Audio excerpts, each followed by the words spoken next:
Halo guys, apa kabar kalian semua? Mimin di sini bakal melanjutkan alur cerita Sword Star. Disclaimer dulu bahwa kemungkinan besar ada perbedaan antara novel dan versi Donghuanya, tapi alur cerita utamanya tetap sama. Jadi tanpa ragu, Mimin akan membawakan alur ceritanya. Di dalam gedung utama Legion Jin Xiao, suasana terasa sunyi dan tegang. Komandan Moli Xiao menatap tajam ke arah 3 orang di hadapannya. Jenderal Jin Xiao serta 2 pemimpin Garda Huyang. Wajahnya tenang namun penuh wibawa saat ia berkata, "Berita bahwa Tuan Louhe menjaga tempat ini harus dirahasiakan. Hanya kalian bertiga yang tahu." Ketiganya langsung menundukkan kepala dalam-dalam.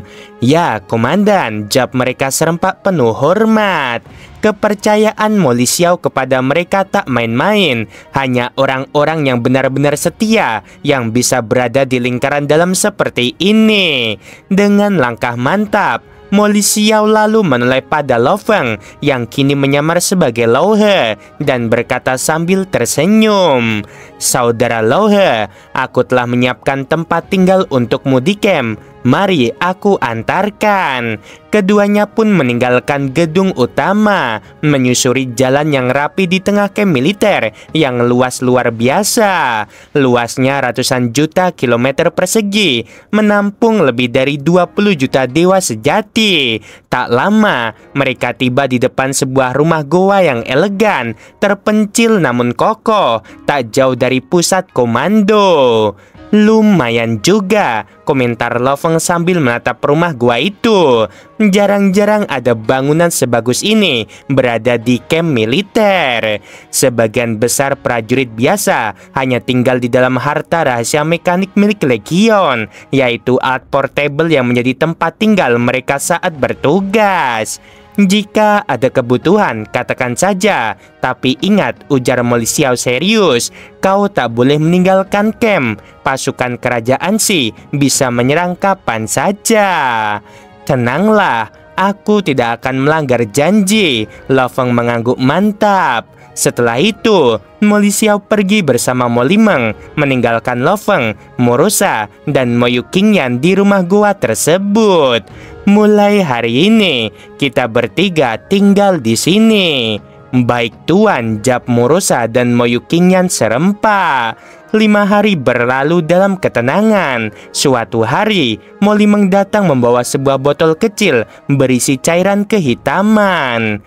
"Tuan Louhe, ini racun rawa hitam, sangat mematikan. 1 tetes saja cukup untuk menghabisi dewa sejati biasa. Jika Anda ingin menggunakannya, harap berhati-hati." Ia menyerahkan botol itu dengan kedua tangan. "Minumlah sedikit saja setiap kali, jangan berlebihan atau bisa fatal." Lo Feng menatap botol itu dan tersenyum tipis. "Tenang saja, aku tahu betul cara menggunakannya." Sebagai pewaris 2 garis keturunan ilahi, Lo Feng memiliki pemahaman mendalam tentang racun ini.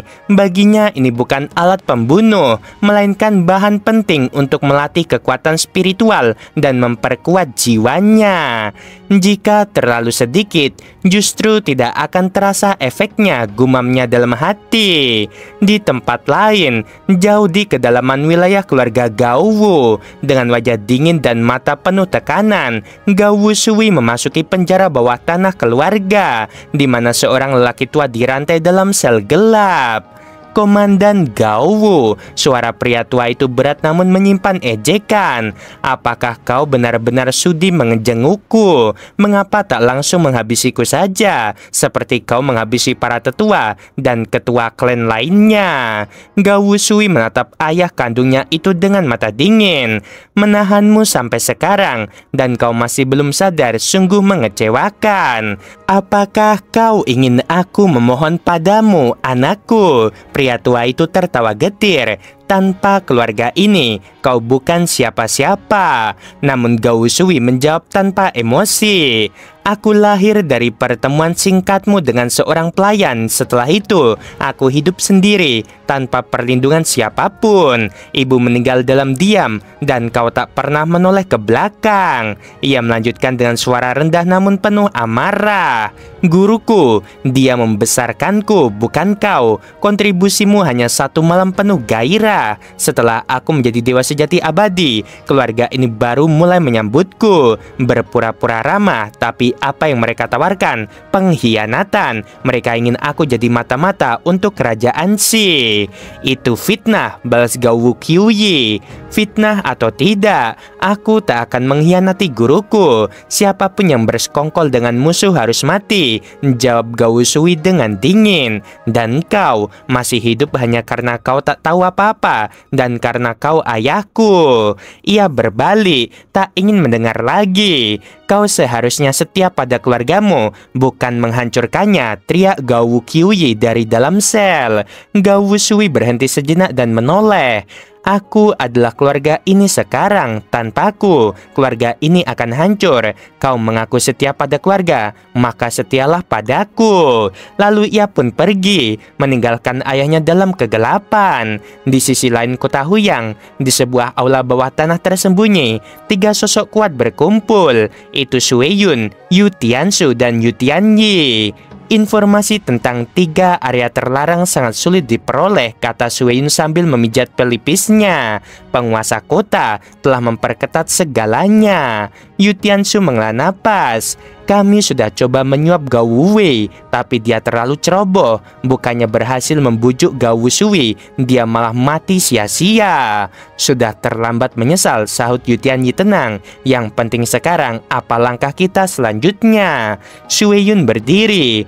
Kita sudah cukup bersabar, sekarang waktunya bertindak. Keduanya menatap dengan semangat menyala. Bagaimana caranya? Desak Yu Tiansu. Sasaran kita adalah 3 area terlarang. Jika kita bisa menghancurkan satu saja, formasi pertahanan kota Huyang akan melemah drastis. Dan kediaman penguasa kota hanya dijaga oleh milisiau. Kita tidak perlu takut. Baiklah, kami akan mengikuti rencanamu, kata Yu Tianyi.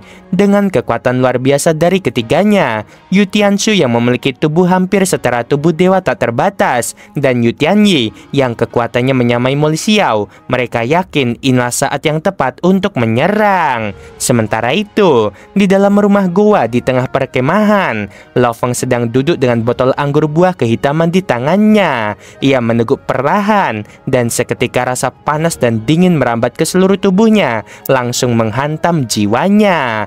Racunnya bekerja, tapi jiwa dan tekadku terlalu kuat, tak cukup untuk menembus kedalaman. Ia melanjutkan latihannya, yaitu teknik pemurnian hati penghancuran besar. Dengan kombinasi antara racun dan teknik ini, ia mengikis kelemahan jiwanya perlahan, membentuk kemauan spiritual yang tak tergoyahkan. Anggur buah rawa hitam ini adalah ramuan sempurna, pikirnya. Rasa sakitnya justru menyenangkan, mengingatkanku pada penderitaan saat menerima menara bintang. Di dekatnya, Morosa menghela napas panjang. Sudah terlalu lama ia terkurung di camp ini. Tuan, bisakah aku keluar sebentar? Hanya sebentar saja. Aku mulai bosan. Lo Feng menoleh. Apakah kau tak bisa sabar sedikit pun? Kemauan spiritualmu terlalu rapuh. Morosa menunduk, tampak kesal tapi tak bisa membantah. Saya hanya ingin merasakan sedikit udara luar. Dulu saya bisa bersantai di kota, menikmati makanan dan musik. Sekarang terkurung di sini rasanya seperti tahanan. Lo Feng mendengus kecil.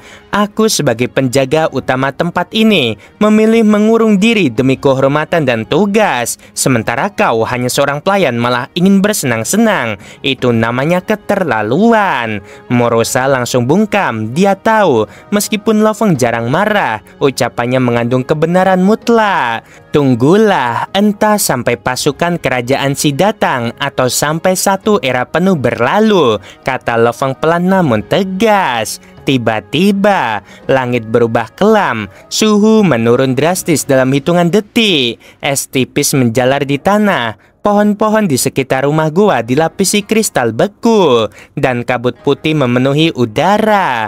Hawa dingin yang menakutkan merayap menyelimuti seluruh perkemahan Legion Jin Xiao yang luasnya tak terbayangkan itu. Lo Feng langsung berdiri dan menatap langit. Akhirnya mereka datang, seru Morosa dengan mata berbinar. Wajahnya yang tadi kesal kini berubah menjadi antusias. Suara-suara peringatan mulai terdengar dari berbagai penjuru camp. Formasi pelindung mulai menyala. Aura para jenderal dan dewa sejati bangkit dari segala arah. Lo Feng menghela napas dalam-dalam, meletakkan botol anggurnya. Lindungi Moyu Qingyan, perintah Lo Feng dengan suara tenang saat ia melangkah keluar dari rumah gua. Jangan khawatir tuan, jawab Morosa, berdiri tegak di samping Moyu Qingyan. Ia menatap langit yang kini diselimuti kabut beku, sementara formasi pertahanan rumah gua mulai aktif secara otomatis melindungi mereka berdua. Moyu Qingyan tampak cemas. Tuan Losa, bukankah seharusnya aku bersembunyi saja di dalam kapal terbang? Morosa tersenyum, seolah sudah memprediksi kekhawatirannya. Tenang, jika keadaan menjadi genting, Tuan pasti akan membawamu masuk ke dalam harta rahasia itu. Tapi untuk sekarang, nikmatilah pertarungan ini dari jauh. Ini akan menjadi tontonan yang besar. Qingyan menatap Morosa sejenak, hatinya tetap gelisah. Ia tahu kekuatan dahsyat dari pasukan kerajaan Xi bisa dengan mudah menghancurkan mereka jika terkena imbasnya. Tapi jika Lo Feng sudah mengaturnya seperti ini, berarti ia percaya sepenuhnya pada Morosa. Sementara itu, Lo Feng melangkah menuju bangunan inti, pintu masuk ke tanah terlarang. Selama aku menjaga tempat ini, ucapnya sembari menyesap anggur, tak satu pun boleh melewati gerbang ini. Di langit malam, salju mulai turun deras dalam bentuk benang-benang putih yang membentuk jaring raksasa. Jaring ini langsung menjerat 3 harta mekanis raksasa yang mengambang di angkasa. Yang pertama, Legion Jin Xiao, menjelma menjadi binatang buas eksotis berukuran kolosal, berusaha meraung dan merobek jaring salju. 2 lainnya adalah binatang pembelah langit 3 pedang dan serangga pemakam sayap pedang, harta rahasia aliran mekanis milik pengawal Huyang. Menarik sekali, jaring surgawi seperti ini bahkan bisa menaklukkan ketua asosiasi ular piton darah, gumam Lo Feng, matanya tajam mengamati pertempuran. Penggunanya tidak jauh dari kekuatan Moli Xiao. Dan kemudian dari langit yang membeku muncul sosok wanita dingin dan anggun. Tubuhnya terbentuk dari es padat dan matanya menusuk bagai jarum es. Apakah kalian berani menghalangi jalanku? Suara Yu Tianyi menggema tajam dan tegas. Hancurkan mereka semua. 4 sosok muncul bersamanya menyerbu perkemahan. Dasar lancang, raung Jin Xiao. Kekuatan formasi kota Huyang aktif dengan gemuruh. Di langit, lapisan demi lapisan formasi muncul, bercahaya keemasan, ungu hingga hitam pekat. Mereka membentuk pusaran energi besar yang menekan jaring surgawi hingga menyusut. Yu Tianyi mengerutkan kening. Formasi ini menekan kekuatanku. Sudah 30% kekuatanku terkikis. Namun ia tak gentar. Dengan gerakan tangan, bilah-bilah es raksasa terbentuk, menghantam harta-harta mekanis dengan kekuatan teknik pedang yang luar biasa presisi. Di pusat kendali kota Huyang, penguasa kota Moli Xiao dan beberapa tokoh kuat seperti Jenderal Yong menyaksikan kekacauan melalui proyeksi. Pemukiman penduduk telah diserang. Lapor dari salah satu pengawas membuat suasana menegang. Mereka sengaja memancing kita, ujar Moli Xiao, agar garda Huyang terpancing keluar dan pertahanan kita melemah.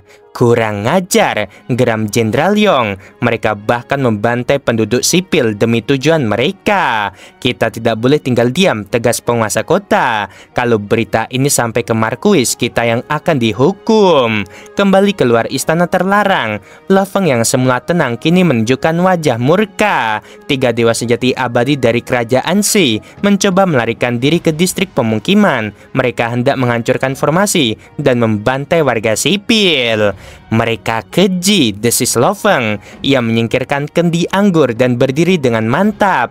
Dalam sekejap, baju sirah emas membalut tubuhnya. Sepasang sayap sawu terbentang megah di punggungnya, memancarkan aura kekacauannya mengguncang ruang.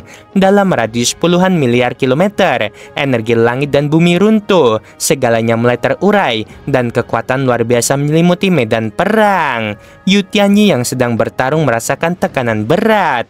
Apa ini? Domain kekacauan primal yang sangat kuat. Ia melirik ke arah sumbernya. Sementara itu, 3 dewa sejati abadi yang menyerbu pemukiman kini terjebak di dalam domain. Arus kekacauan seperti makhluk hidup menekan dan meremukkan mereka.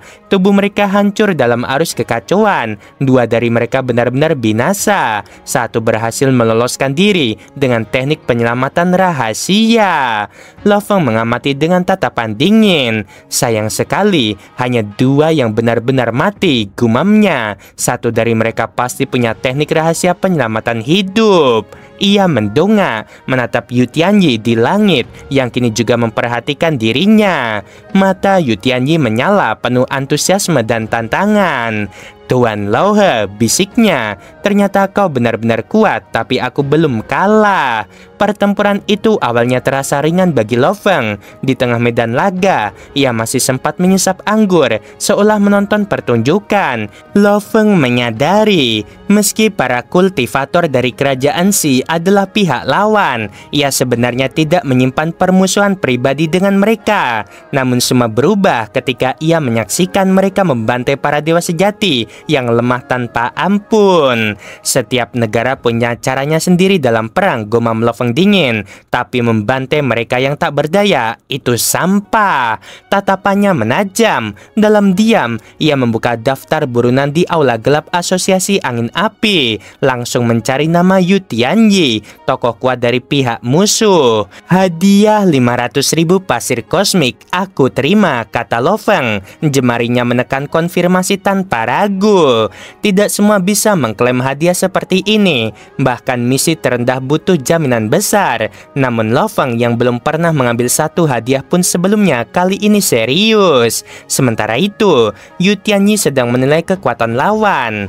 Lauhe, hanya dengan domainnya ia bisa menekan dewa sejati abadi tingkat tinggi. Apakah harta rahasia aliran mekaniknya sekuat itu? Pikirnya sedikit penasaran. Ia teringat kabar terakhir dari pemimpin asosiasi ular piton darah sebelum mati. Konon, harta rahasia milik Lauhe bernilai lebih dari 5 juta pasir kosmik.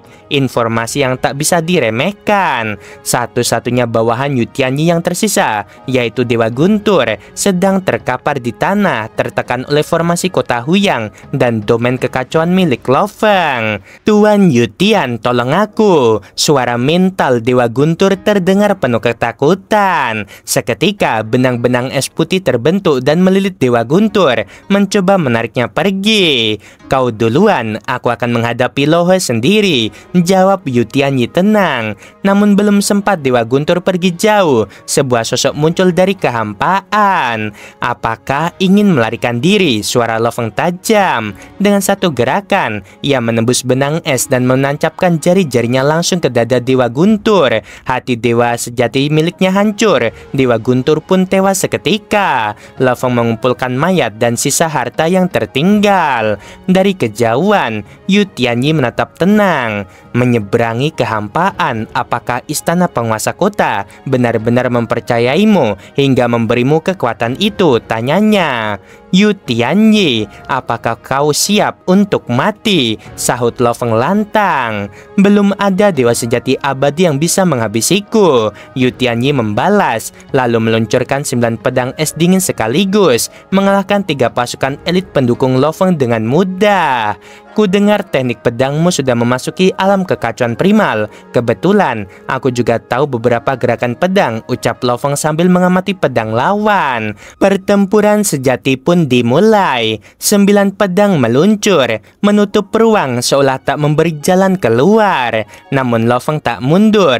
Ia menenangkan diri, membiarkan pedang-pedang itu mendekat, lalu mengaktifkan teknik pedang defensif pamungkasnya. Bayangan-bayangan pedang terbentuk melindungi seluruh tubuhnya. Ketika 9 pedang es dingin itu menghantamnya, kekuatannya menurun drastis. Luka di tubuh Lo Feng pun nyaris tak terlihat. Kulitnya sembuh seketika. Yu Tianyi tercengang. Jurus pamungkasku tidak bisa melukainya. Merasa kalah secara langsung, Yu Tianyi mengambil langkah mundur. Lo Feng mengejar, menembus kehampaan dan menghadangnya. Yu Tianyi sudah siap. Benang-benang putih salju menjebak Lo Feng seperti jaring. Namun Lo Feng mengeluarkan embrio bilah kaisar, dan dengan satu sabetan, jaring es robek. Pedangnya bahkan nyaris membelah tubuh Yu Tianyi. Meski sang lawan sempat menghindar, tapi tangannya musnah dalam sekejap. Kekuatan apa ini? Lebih gila dari saudaraku, pikir Yu Tianyi panik. Ia mencoba melarikan diri, namun Lo Feng mengejar tanpa ampun. Tubuhnya yang telah disempurnakan 3 kali membuat kecepatannya sulit ditandingi. Tubuh Yu Tianyi meledak berkeping-keping, namun Lo Feng tak bersorak. Ia tahu ini hanya tubuh pengganti, tubuh aslinya tidak di sini. Lo Feng merasakan ke sekeliling, namun tidak menemukan Yu Tianyi di dalam domain kekacauan primal miliknya. Lawannya telah menghilang. Setelah semua reda, pasukan Lo Feng mulai mendekat. Tuan Lao He, Jin Xiao, binatang pembelah langit 3 pedang, dan yang lainnya datang penuh kekaguman. Pasukan kerajaan Xi telah kalah total. Lo Feng mengangguk, tapi pikirannya masih gelisah. Aku sudah menerima bounty Yu Tianyi, tapi bahkan tubuh esnya saja sulit dihadapi. Seandainya tubuh aslinya datang, bisa jadi lebih berbahaya. Tiba-tiba ia merasakan getaran hebat dari arah barat daya kota Huyang. Fluktuasi kekuatan ini, siapa yang bertarung di sana? Levelnya di atas Yu Tianyi maupun Ying Chang. Ia segera mengirim transmisi mental.